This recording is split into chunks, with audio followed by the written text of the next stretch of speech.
ओम श्री परमात्मने नमः।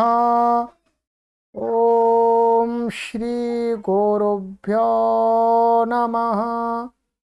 ओम श्री ऋषिभ्यो नमः। ओम असतो मा सद्गमय तमसो मा ज्योतिर्गमय मृत्योर्मामृतंगमय। ओम शांति शांति शांति। सभी को सादर नमस्ते। देववाणी संस्कृतम यूट्यूब चैनल में आप सभी धर्म प्रेमी सज्जनों का हार्दिक अभिनंदन है। मित्रों, कठोपनिषद की श्रृंखला को हम पढ़ रहे हैं और आज हमारी कठोपनिषद की जो कक्षा संख्या है वो हमने अभी आपको कठोपनिषद की आपको कक्षा हमने पढ़ा दी हैं। कठोपनिषद की 29 कक्षाएं पढ़ा दी हैं। प्लेलिस्ट में कॉलम बना दिया गया है। आज हम 30वीं कक्षा को पढ़ेंगे। ठीक है,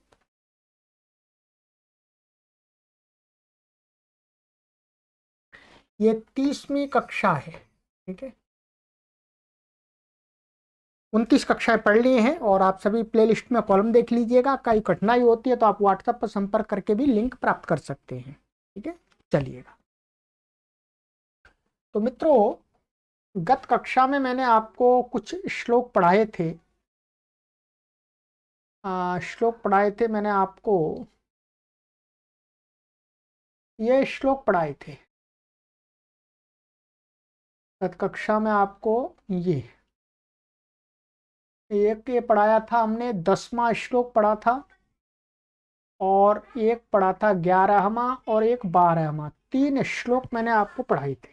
ठीक है, और अंत में इनका जो सार निकला था वो ये निकला था कि मनुष्य का परम कर्तव्य है कि उस परम सत्ता को जानना। और वो परम सत्ता कैसी है?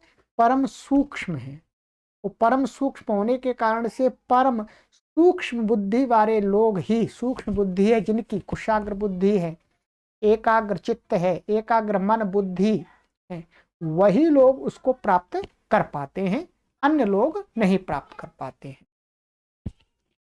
अब इसी का और तरीका, ऐसा ही तरीका बता रहे हैं कि भाई सूक्ष्म दर्शी लोग सूक्ष्म बुद्धि से ही, अग्र बुद्धि है, कुशाग्र बुद्धि है उससे, और उसी से रिलेटेड ही और आज इस श्लोक में दे रहे हैं कि जो मुक्ति को प्राप्त करना चाहता है, मोक्ष को प्राप्त करना चाहता है, ईश्वर की सत्ता का आनंद अनुभव प्राप्त करना चाहता है, वो अपने व्यवहार को कैसा करे, अपने आचरण को कैसा करे, इस प्रकार से उधर बढ़े। ठीक है, और किस प्रकार का व्यक्ति उधर बढ़ता है, ये आगे के श्लोक में आज हम देखते हैं। यहाँ पर कठोपनिषदकार ये बता रहे हैं आचार्य यम के माध्यम से। बहुत सुंदर श्लोक है। कहते हैं, यच्छेद्वांग मनसी प्राज्ञस तदयच्छे ज्ञान आत्मनि, ज्ञानमात्मनि महति नियच्छेत् तद्यच्छेत् शांत आत्मनि। शब्दार्थ है इसका, यच्छेत जोड़े, लय कर दे, वाक वाणी को, मानसी मन में, प्राज्ञ प्रकृष्ट ज्ञानी पुरुष, तद उस मन को, यच्छेत लगावे, ज्ञाने ज्ञानमय, आत्मनि आत्मा में, ज्ञानम ज्ञान को, आत्मनि आत्मा में, महति महान नियच्छेत नियमित करे, तद उस महान आत्मा को यच्छेत जोड़े, शांते शांति आनंद के भंडार, आत्मनि परमात्मा में। यहां पर इस श्लोक में आचार्य यम नचिकेता को ये कह रहे हैं कि प्राज्ञः, प्राज्ञः का अर्थ है जो बुद्धिमान व्यक्ति, जो अपने मनुष्य जीवन का लक्ष्य को पहचानने वाला व्यक्ति, वही बुद्धिमान व्यक्ति कहा जा सकता है। ठीक है, बाकी के तो चालाक लोग हैं संसार में। ठीक है, चालाक हमेशा घाटे में रहता है, लॉस में रहता है। तो बुद्धिमान व्यक्ति प्राज्ञः, प्राज्ञ माने जिसकी बुद्धि प्रकृष्ट है, जो अपने लक्ष्य को समझती है, संसार में रहते हुए अपने लक्ष्य की तरफ बढ़ने वाला व्यक्ति, ऐसे व्यक्ति को कहते हैं कि अपने जो वांग मनसी, वांग मनसी से अर्थ है वाणी आदि जो इंद्रियां हैं। ठीक है, वाणी आदि जिसको वाक इंद्रिय कह सकते हैं। ठीक है, और अन्य इंद्रियां हैं हमारी, कर्ण इंद्रिय है, स्पर्श है, ज्ञान इंद्रियां हैं, और मन और बुद्धि, ये सभी यहाँ पर ग्रहण होंगे। ठीक है, माने वांग मनसी का अर्थ है जो भी हमारी इंद्रियां हैं, मन बुद्धि आदि हैं, उनको जो बुद्धिमान व्यक्ति जो अपने लक्ष्य की प्राप्ति करना चाहता है, वो कहते हैं कि यच्छेत ज्ञान आत्मनि। यहां पर एक 3 शब्द दिए हैं। एक यहां पर बताया ज्ञान आत्मा, और एक महान आत्मा, और एक शांत आत्मा। यहां लिखा हुआ है ये है आपका ज्ञाने आत्मनि, और ये है महती आत्मनि महान आत्मा, और ये है शांत आत्मनि माने शांत आत्मा। जब हिंदी में इसका अर्थ करेंगे तो इस प्रकार से होगा। 3 दिया। जो बुद्धिमान व्यक्ति है, जो प्राज्ञ व्यक्ति है, जो अपने लक्ष्य को प्राप्त करना चाहता है, तो उसे क्या करना है? क्रम से अपनी इंद्रियां आदि जो उसकी हैं उनको इसके साथ जोड़ना है, क्रम से जोड़ना है। पहले कहते हैं कि ज्ञान आत्मा, और फिर महान आत्मा, फिर शांत आत्मा। इस बात को हमें समझना है। ज्ञान आत्मा में लगावे। ज्ञान आत्मा क्या है? ज्ञान आत्मा कहने से यहां पर अर्थ है कि ऐसी आत्मा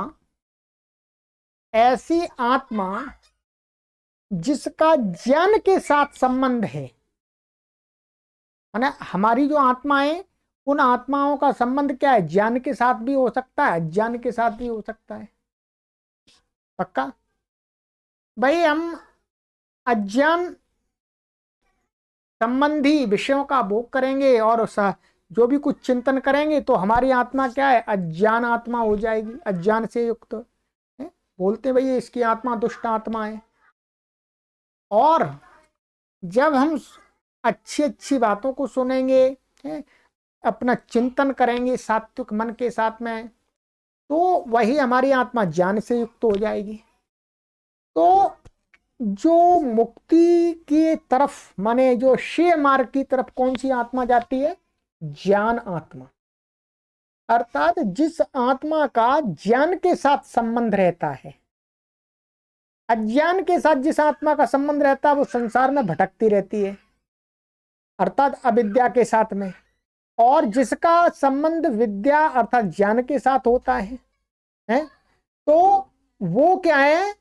वो आत्मा आगे बढ़ती है, वो श्रेय मार्ग की तरफ चलती है, वो शांति की तरफ चलती है।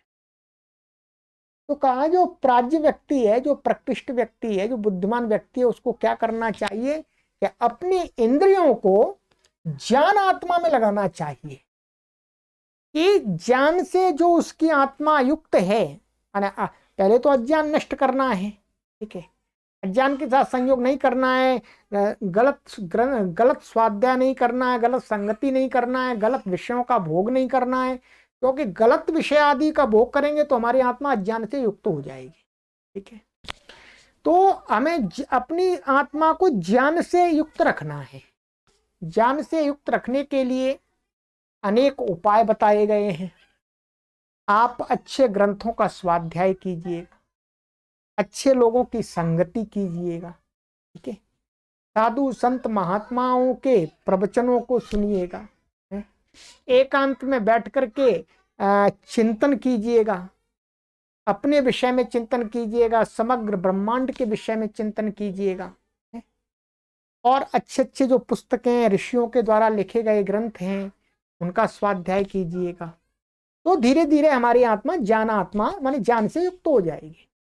और ज्ञान युक्त आत्मा के साथ में हम अपने वाणी मन इंद्रियों को लगाएंगे तो हमारी जो इंद्रियां हैं वो सही उपयोग में आ पाएंगी।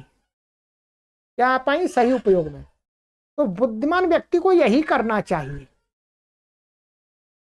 ज्ञान आत्मा, जब हमारी इंद्रियां ज्ञान आत्मा से युक्त हो जाती हैं, तब क्या होता है? आत्मा महान होने लगता है। महान का अर्थ है वो अपने जो मुख्य गंतव्य है, जहां जाना है, उसका जो डेस्टिनेशन है, उसकी तरफ निरंतर बढ़ता है। अधोगति नहीं होती उसकी, उधर आगे बढ़ता है। संसार से माने अपने संबंधों को कम करता जाता है, विषयों के प्रति आकर्षण कम करता जाता है, ठीक है। जब वो अपनी इंद्रियों को ज्ञान आत्मा के साथ जोड़ेगा, ठीक है, भोगों के साथ में थोड़ा कम करेगा, ठीक है, भोगों के साथ करेगा तो फिर वो पतित हो जाएगा, अर्थात उसी में लीन हो जाएगा। तो कह रहे हैं कि जो प्राज्ञ व्यक्ति है, बुद्धिमान व्यक्ति है, उसको क्या करना चाहिए? पहले तो जो अपने इंद्रियां हैं उनको मोड़ करके, संसार से मोड़ करके उसे अपने ज्ञान आत्मा के साथ जोड़ना चाहिए। और जब इस प्रकार की गति होती है तो वो जो ज्ञान आत्मा है, ज्ञान से संयुक्त जो आत्मा है, ज्ञान से युक्त जो आत्मा है, वो आत्मा कैसी हो जाती है? महान आत्मा। उसी को महान आत्मा बोलते हैं।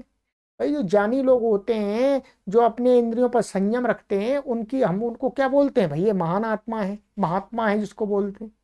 तो वही महात्मा।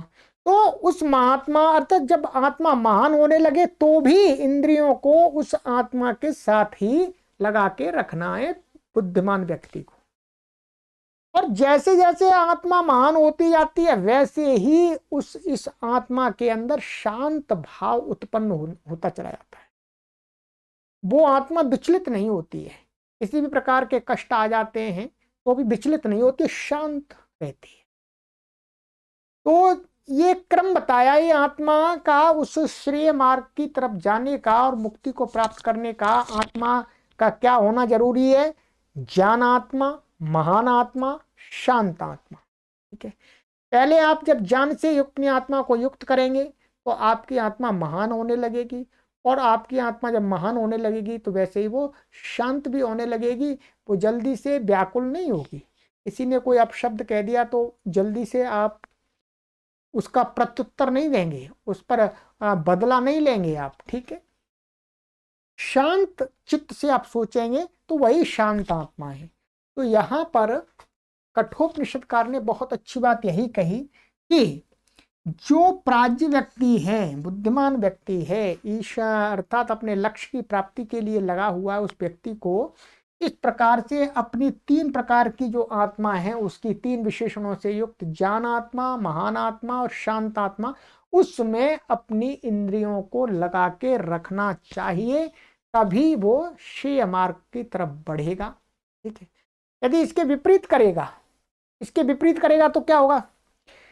यदि अपनी इंद्रियों को वो बाह्य विषयों में लगा देगा तो उसकी आत्मा कैसी हो जाएगी? अज्ञान आत्मा, माने अज्ञान से युक्त उसकी आत्मा हो जाएगी। और जो अज्ञान से युक्त आत्मा हो जाएगी वो इंद्रियों को अपनी तरफ लगा करके कहा? विषयों की तरफ ले जाएगी। क्या है? विषयों की तरफ। और जब इस प्रकार से आत्मा इंद्रियों के साथ व्यवहार करेगी तो वही आत्मा कैसी हो जाएगी, दुष्ट आत्मा बन जाएगी। वो महान आत्मा नहीं होगी, फिर दुष्ट आत्मा बन जाएगी। और जो दुष्ट आत्मा होते हैं, दुष्ट आत्मा जो होती है वो अशांत होती है।